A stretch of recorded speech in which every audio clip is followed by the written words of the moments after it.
What's up guys, Core51 here, and I'm here to talk about I Am Setsuna for Nintendo Switch. Let's get into it. I Am Setsuna is a Japanese role-playing game developed by Tokyo RPG Factory and published by Square Enix. It was first released on PlayStation 4 and Vita in February 2016 in Japan, and then had a worldwide release in July 2016 for PlayStation 4 and Microsoft systems, so Windows and Steam. This is very important because the only version that was available portably was the Vita version, and it is still to this day. The Vita version is still locked to Japan. You cannot play it in English in any shape or form. It is only in Japan. That was until the Nintendo Switch version came out, which was released on March 3rd, 2017, marking it a launch title. And this is the first time the West has gotten this game portably, you know. And you could like argue saying, well, you know, it's PC, you can get some portable stuff on it, but no, this is built for the ground up for a portable system, and the Switch is a hybrid console. It's both a portable and a home console. So, what is I Am Setsuna? Well, I Am Setsuna is a, you know, like I said, JRPG, and it has a very old school battle system. When the marketing for I Am Setsuna first came out, it was touted as being a throwback to old school JRPGs like Chrono Trigger, Final Fantasy, pretty much the golden age or the golden era of JRPGs, specifically the Super Nintendo era. And it does kind of pull it off, but I wouldn't say it's a return to that era. I'd feel of it as more a homage or a sort of, you know, yeah, like homage is probably the best word for it. It's a good tribute to it, but it's not quite, it doesn't quite live up to those types of games. And to be fair, those games are classics now. It's really hard to really re-emulate that and make it sort of, you know, brand new again and really capture that sort of spirit again. It was a different era. It was different to now, you know. We've got different expectations for games now. And, you know, it's this type of game is now kind of, it's, you know, its own demographic. It's, you know, it's kind of become a niche now, you know. Some people like want something that does more with the genre than, let's say, return to form. So what does I Am Setsuna do essentially? Like what is it? Well, it's a JRPG. It has a good story and has a great battle system. So what's happening in the story? Well, you play as a character named by default Ender, but you can also name him however you like. And he is a mercenary who's in charge, who through a series of events ends up being a guardian to this maiden named Setsuna, the title character of the game, Setsuna. And she is on a journey to pretty much save the world in a very kind of like a very twisted sort of like twisted world at this point. And, you know, like she wants to brand herself as the sacrifice. So it's very reminiscent, and it takes a lot of like inspirations from Final Fantasy X, especially with like Tidus and Yuna.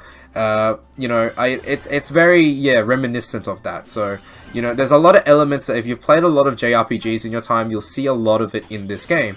Because, like I said, it's like a tribute, it's a homage. So you'll see a lot of overlapping themes that we've probably seen before, but that's, in its way, it's what it's trying to make as its charm. And, you know, it's nice. You know, sometimes you play a game and you see, like, references to other games. This one, you're seeing references to other, like, you're seeing themes being referenced in from other games. And that's where it kind of tries to, like, you know, really try to draw you in. It's like, you know, it's just, you know, we love, like, it feels like a really, like, nice fan project made, you know, to appease the fans of the genre. And that's fine, you know, that's a good thing, you know, you want people who understand the genre and are fans of the genre to make games of that genre, right?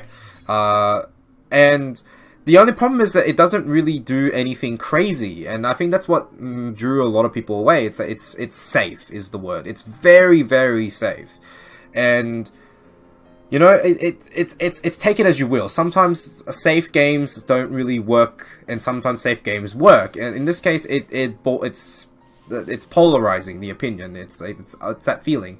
So let me get back to what makes the Switch version so important. Well, first of all, it's sort of like a sort of like, hey, you know, here's another chance of this game to succeed. And it's the first, like, again, it's the first portable version of this game, and I feel like this game benefits a lot from being a portable title, you know? JRPGs now, I feel, are much, are very suited for portable play. You know, you pick up a little bit, you grind a little bit, and you know, you just put it on sleep, and you go do something else, and you come back to it, you know? A lot of people sometimes don't see the appeal of sitting down at, like, a TV and putting a lot of man-hours into it. So I feel like this is, like, almost perfect because, like, you know, you've got clear sections of the game where you're doing a few chapters at a time, and, you know, there's a one story arc, and it's completed within like about 30 minutes, and, you know, you just pick up and play and go. And I think this is why the Switch version is so superior to the PS4 version and the Windows version.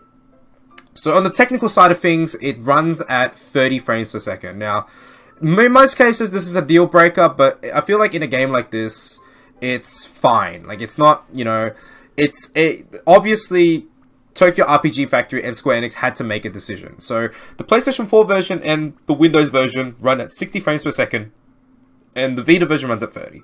So the Switch version, from a technical side of things, from what I've done with research, it runs at the exact same settings as the PS4 version. So it's 1-to-1 with the PS4 version. It just runs at 30 frames per second. And, you know, they obviously had to make a choice between having it look amazing or run amazing. And I'm glad they made it with, they came to the decision of making it look amazing, because this game is pretty. It's got some great effects. The snow effects are really cool. They're really nice. They're very nice touch of detail.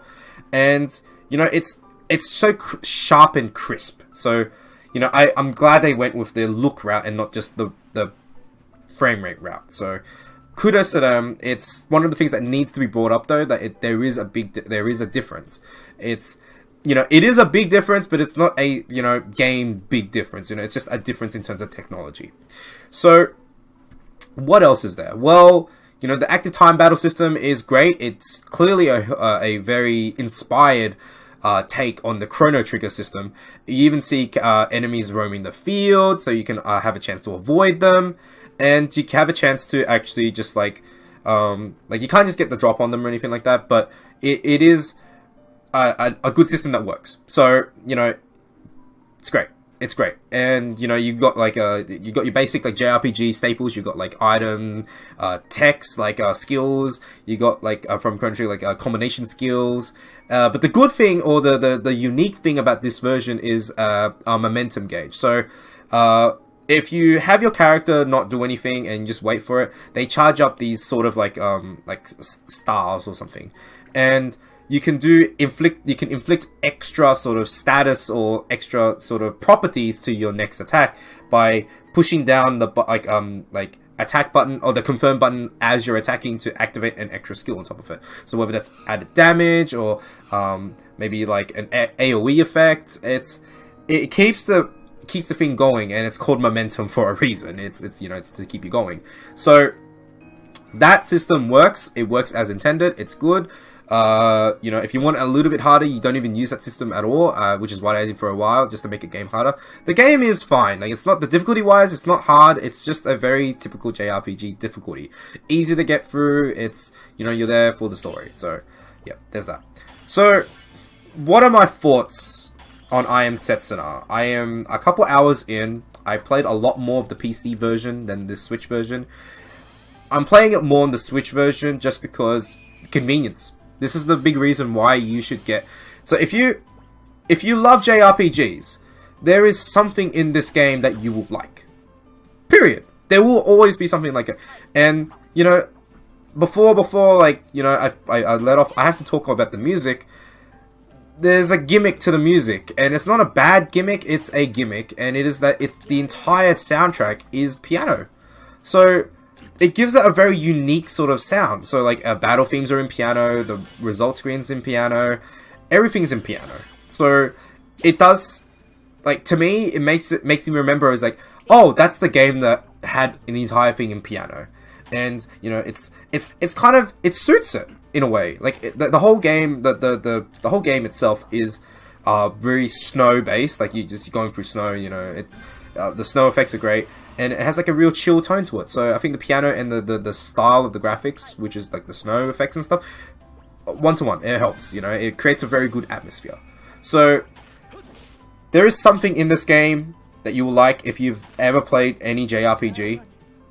So I recommend it on the basis that you enjoy JRPGs, and you know there'll be something in here for you. So I highly recommend it if you like if you've ever touched a JRPG or you wanted to have something, you know, new to play on your Switch. It's a good pickup. You know, it's a good pickup. So I don't like doing numbers on my channel. I like, you know, either I recommend it or I don't recommend it. And for this game, I Am Setsuna for Nintendo Switch version specifically, is I recommend it. And the big difference they wanted to make with this version compared to the other versions is the multiplayer PvP. And I haven't touched the PvP, but from what I've looked at it, it's a nice addition.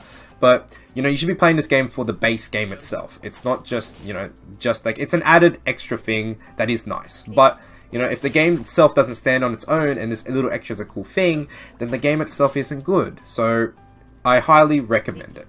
Highly. But that's, you know, coming from me, a JRPG fan. Anyway, I hope you guys enjoyed this video. It's, you know, it's a new kind of thing. I'm going to be doing more of these. But if you like it, leave a like, comment, and then subscribe. And I'll look forward to doing more of these videos for you guys. So, yeah, just stick around and hope you guys like it. So, cheers, and have a good one. Bye.